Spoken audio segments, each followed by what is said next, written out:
In this video, we're going to learn regular expressions or regex. So what do we need regex for? They are used usually to look for a certain pattern in a string. Basically, they can be used to validate a certain user input. So let's say we would like the user input to include at least one capital letter. Then we would need to use a regex for that. Also, if you would like to make sure that the user input includes at least one digit, we would need to use a regex. Alright, so let's start with one first example. First of all, we're going to need a string. So let's define a string. So we're going to call it str, and let's give this a value. Let's go for Atlanta, for instance. Okay, and then we're going to need a pattern. So the pattern is an object.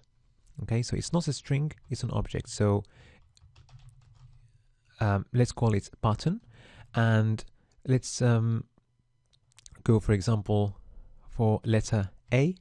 So the pattern needs to be between two forward slashes. Okay, and we can add a modifier at the end of the pattern. Okay, so the modifier will modify the way we're going to search for the pattern inside the string. So for example, I is used to do a case insensitive search. Okay, so if we're looking for A, then it will take into account any A we find there, whether it's a capital letter or a small letter. Okay, so now let's see how to search for the pattern inside the string. So we're gonna send an alert message with the results. Okay, so one way of doing that is by using a string method. So we're gonna start with the string. Okay, and we're going to use a method called search, and then we're going to use the pattern in the parameter of the search. So basically we're searching the pattern inside the string. So let's see what the result is going to be. So we get 0. Basically the search method returns the position of the first instance of the pattern that we could find in the string. And in our case, we found letter A in position 0. That's why it's returning 0. And it's a case insensitive search. So basically, it's taking into account the capital letter as well. Okay, so if we change the search to a global search using the G letter, then this time the result is going to be 3. Because A, the first A doesn't count because it is capital letter and we're looking for small letters. So the first instance in our case now has got a position 3. Okay? Alright, so let's keep the modifier G. Also, when we use the G as a modifier, when we are doing a match later on, there is a small difference in the results, and we'll see it in a bit. Okay? So now there is another function, is the match. So it's also a method of string, and the parameter is the pattern.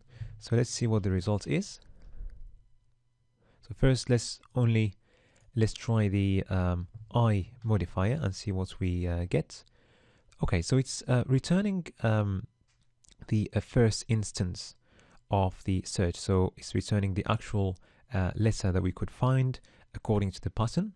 Okay, now if we change the modifier to G, which is global search, this time it's going to return all the instances, okay, of the search, which is at this time case sensitive. So it's this one and that one. So you've got a list of characters there. Okay. Okay. Now there is another way of testing a pattern in a string. It's by using the test method, which is a method of the pattern itself and not of the string. So basically we need to change the whole syntax. We're going to start with the pattern itself, as we're using a method of the pattern, and the function or the method is test, and then the parameter is going to be the string. Okay, so let's see what the result is going to be, and this function is returning a boolean. So basically it will just test the pattern in the string and see whether it exists or not, and it will return true or false. Okay, all right, so now we're gonna create a few paragraphs.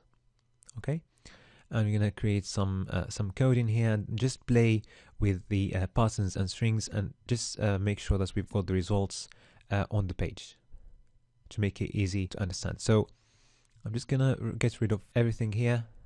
Okay, we're gonna keep the string and pattern only. Okay, so let's create a paragraph. So first paragraph is going to be the string.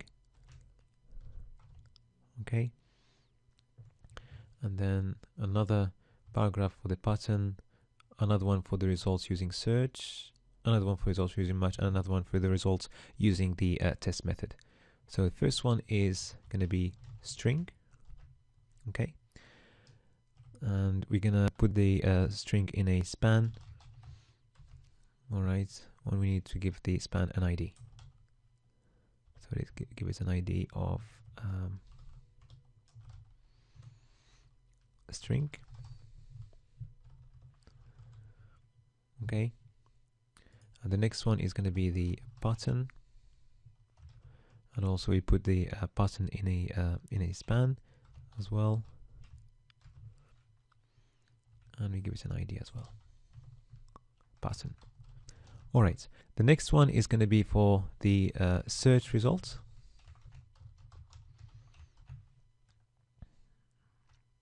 And also we'll put it in a span with an ID of search. It's probably easier to just duplicate those. So the other one is search match, ID is match, and the final one is test, ID is test. Okay, and now we're gonna change the content of the string to str. Okay, so document get elements by ID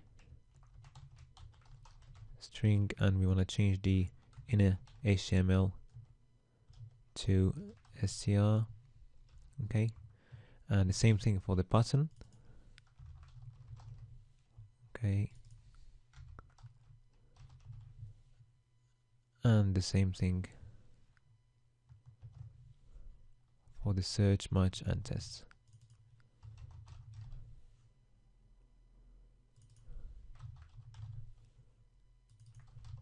So basically for the search, we're gonna use the search method. So it's gonna be the string, and we're using the search method, and the parameter is the pattern.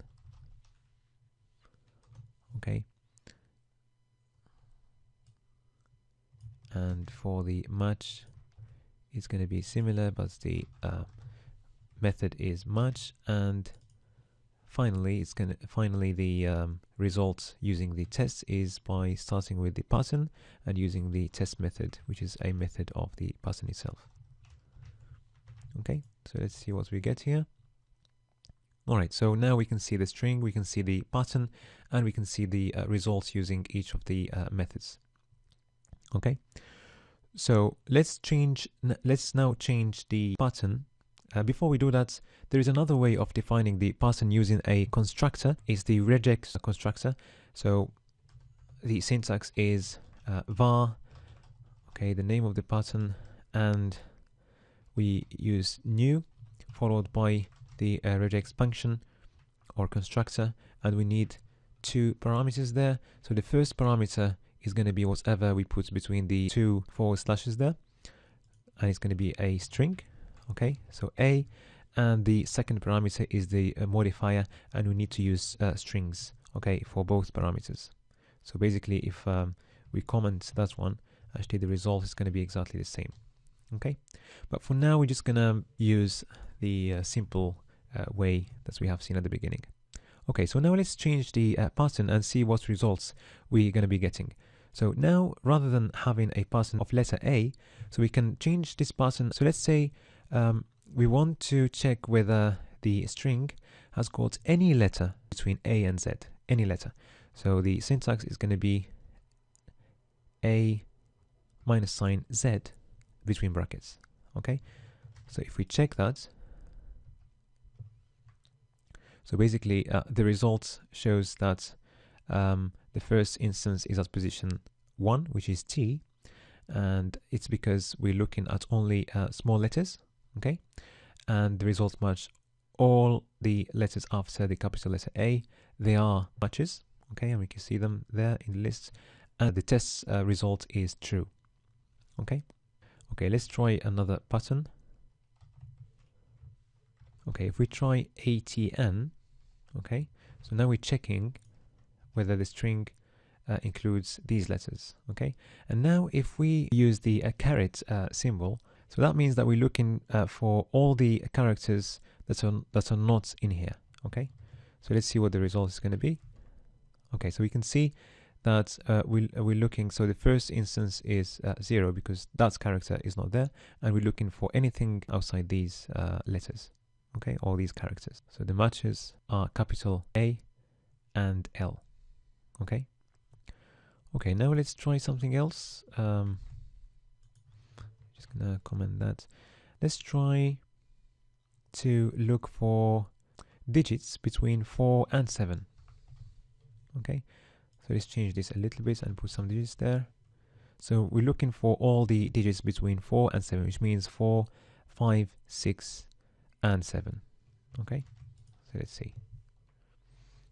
Okay, so the result, the first instance is at position 7, and we can see the results there, you know, the list of all the instances, and the test is returning true. All right. Okay, so let's try something else. Let's try now to see if there is any digits inside our string. So the syntax for that, so we don't need brackets, we only need a backslash with letter D. So let's see what we get in the results. Okay, so it's finding digits there. Okay, so the test is true, and we can see all the instances there. Now we can try something else. We can check whether the string has got any letter characters. Okay, so this is done using the backslash and then small w. Okay, we can see that from the first character we are verifying the condition, and we can see that all of them, they are characters. If you want to check something different, so let's add a special character there. So now we can see that the special character is not in our matches. Okay. Okay, also, if we change the small w to a capital W, then that's different. So now we're looking for all the characters other than words, other than letters. Okay, so let's check that. And the only match now is the percentage. Okay. All right, so let's try something else now. I'm just going to duplicate that. So let's look for a space. So the syntax is \s, and if we try that now, the result is false because we don't have any space in our string. But if we add a space there, or 2 spaces, then we can see that now we can see that the first space is at position 7, and the result is true. All right. Okay.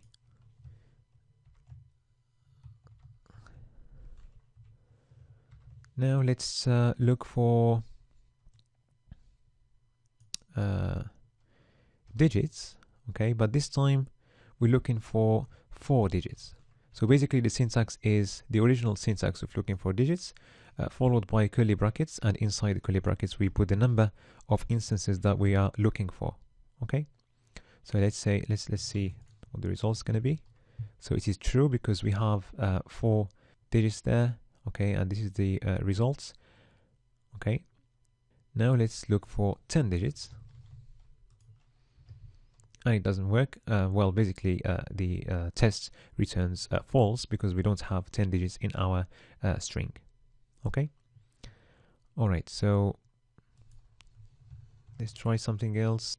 We want to test whether the string has got capital A as the first character. Okay, and we would need to use a caret for that, so it's a / at the beginning.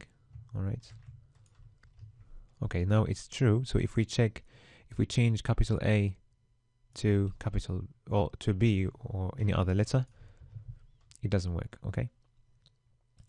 And finally, we can also check whether we have a line break character inside our string using \n.